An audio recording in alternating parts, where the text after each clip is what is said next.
In the quiet hum of the classroom, the air felt thick with the buzz of pencils scratching against paper. The clock ticked, counting down the final moments of a history test. Princess Charlotte sat poised at her desk, eyes fixed on the paper in front of her. In which year did World War I begin? Was one of the questions of the last test she had to take before the nationwide junior essay competition, which she competed in every year since she could read and write. Around her, the other students were absorbed in their work, some of them moving quickly through the questions, others pausing, chewing their pens in forced concentration. For most, it was just another test, another challenge to overcome in the routine of school.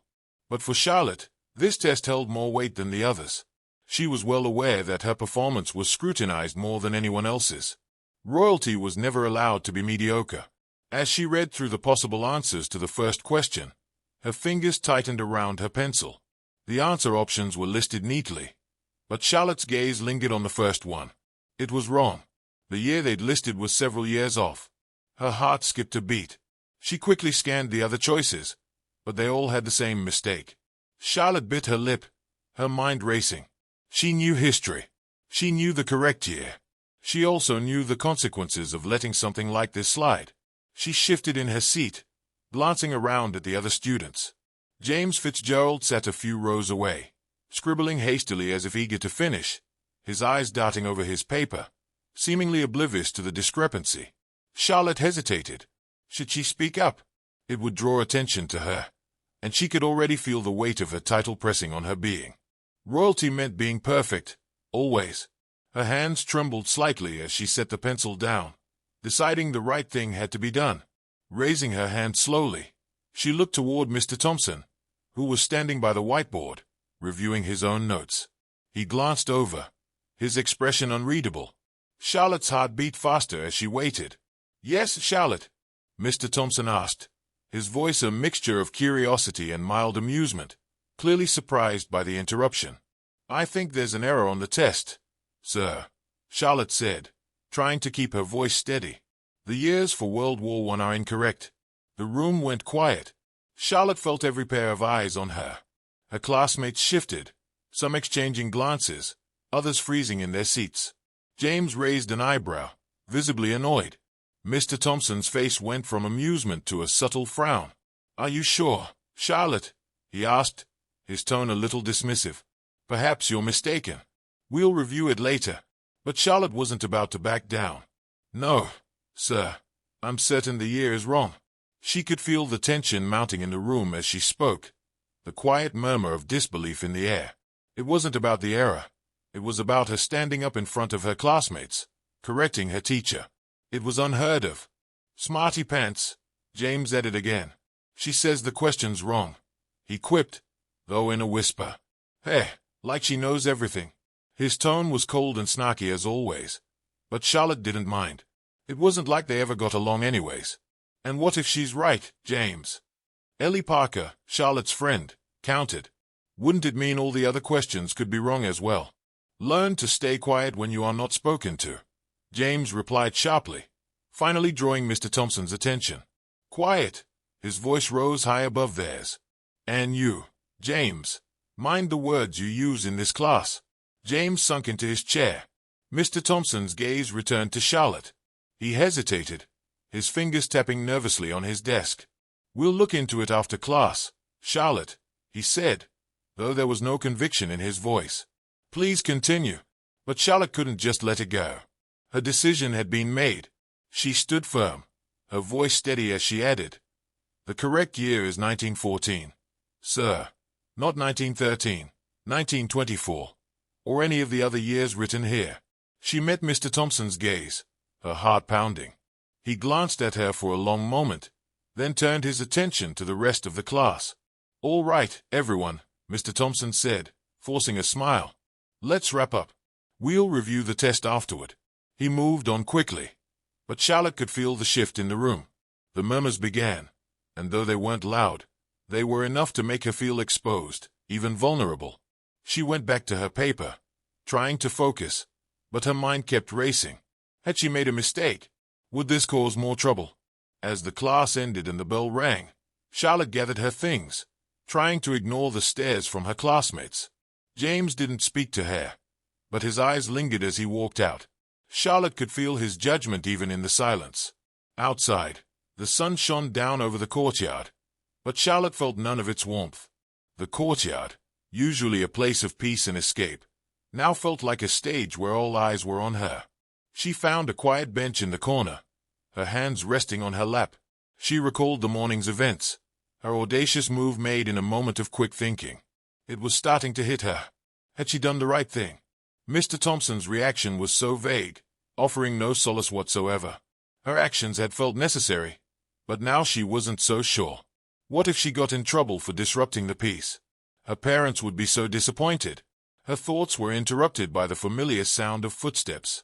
Ellie walked over and sat beside her, her gaze soft and understanding. "Are you okay, Ellie?" she asked, her voice light but laced with concern.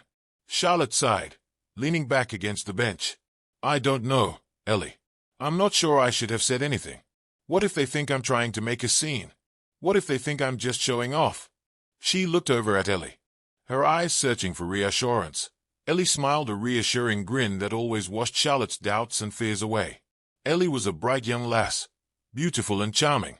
She wasn't born to as much privilege as Charlotte was, but none of that was material to their deep bond and friendship. Ellie had known Charlotte for a few years and had always admired her for her intelligence and kindness, but more than that, she saw Charlotte as a regular person who just wanted to fit in. Many times, Ellie offered the much-needed comfort, acceptance, and true friendship Charlotte craved. She was also an escape from the demands of royal life, and what's more, Ellie was an intelligent study partner too. Together, they made perfect grades and trumped rival schools in various competitions. They were truly the power team. "Charlotte, you did the right thing," Ellie said, her tone light but serious. "The test was wrong, and you corrected it. It's not about being perfect, it's about being honest." Ellie's words were simple but powerful, and Charlotte found herself holding on to them. "But what about everyone else?" Charlotte asked. "What if they don't think it's about honesty? What if they just think I'm trying to be better than them?" "Who cares?" Ellie said. "You did what was right. If they can't see that, that's their problem." She nudged Charlotte gently. "And you know what I think? They respect you for it. It's not every day someone calls out a teacher, especially someone like you." Charlotte let out a breath. She didn't know she was holding it. Ellie's words, simple as they were, made her feel lighter. Maybe Ellie was right. Maybe this wasn't about looking good. It was about doing what was right, no matter the cost. And even if some people didn't get it, it didn't matter. The bell rang, signaling the end of the break period. As they stood to head back to class, Charlotte felt a renewed sense of determination. She couldn't change what had happened, but she could walk forward with her head held high. The next class was history again, but this time the atmosphere was different. Mr. Thompson had gone to the headmaster to discuss the error Charlotte pointed out. When the class settled in, the door opened, and the headmaster himself walked in. He was a tall man with a stern face, but there was a hint of respect in his gaze when he looked at Charlotte. "Class, I'd like to take a moment to acknowledge a small oversight in today's test," the headmaster said, his voice calm but firm. "Princess Charlotte pointed out an error in the year for World War I. She was correct. I commend her for her attention to detail and her courage to speak up." The room fell silent. Charlotte felt the heat rise in her cheeks, but she didn't look down. She didn't need to. This wasn't about seeking validation. This was about standing up for what was right, even when it wasn't easy. As the headmaster spoke, a soft clapping began from the back of the room.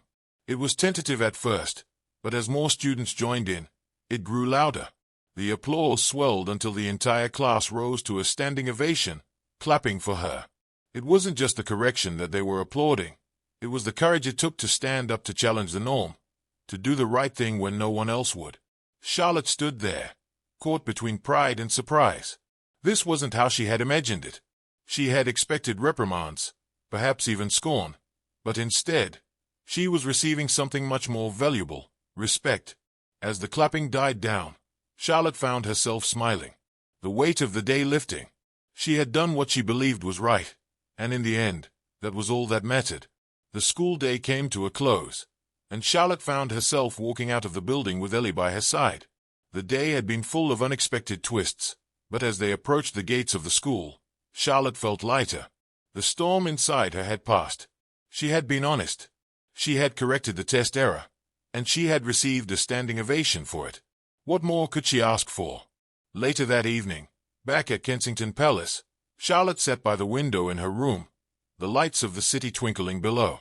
Her parents entered, the door opening and shutting quietly behind them. They had heard the news. "Mom." Charlotte's voice trailed off as she turned to face her parents. Her eyes were calm and searching, waiting to be sure what the occasion was before rushing to speak. "Well done, Charlotte," Kate, her mother, said, her voice warm with pride. "You did the right thing." Her father, Prince William, added, "You heard."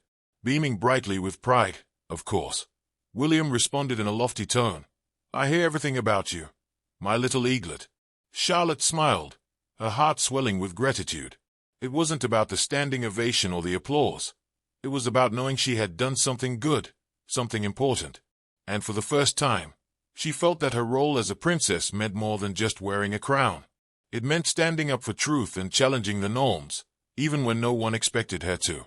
And in that moment, Charlotte realized something important. Leadership wasn't about being perfect. It was about having the courage to speak up, to correct what was wrong, and to be true to who you are. That, she knew, was the most valuable lesson of all. In the days that followed, Charlotte and Ellie immersed themselves in study at the school's library, preparing for the junior essay competition. Charlotte had previously wanted to write about the adverse effects of plastic litter and waste into the oceans, but she changed her mind. She had a better idea, one that would win her gold for sure. The little mistakes teachers make and how they affect students' grades. She scribbled slowly one day at the library and looked up at Ellie. "This title is quite long, isn't it?" she asked, hoping for a sincere response. "There is no such thing as right or wrong, long or short, when it comes to being creative." Ellie started softly. "If it feels right in your heart, then it most certainly is." Charlotte found herself smiling. Sometimes she wondered if she and Ellie were truly the same age. She was so wise. Anyway, Charlotte retained the title and continued on her essay about how even the adult and teachers are not above making mistakes. She emphasized the importance of care and caution and encouraged more teachers to be more like Mr. Thompson, gentle, courteous, and attentive to the kids and students around them. What do you think of Charlotte's ability to speak up, even when it meant standing up to authority? Share your thoughts in the comments below and don't forget to like and subscribe for more stories that inspire bravery and integrity. Thanks for watching, and see you in the next video.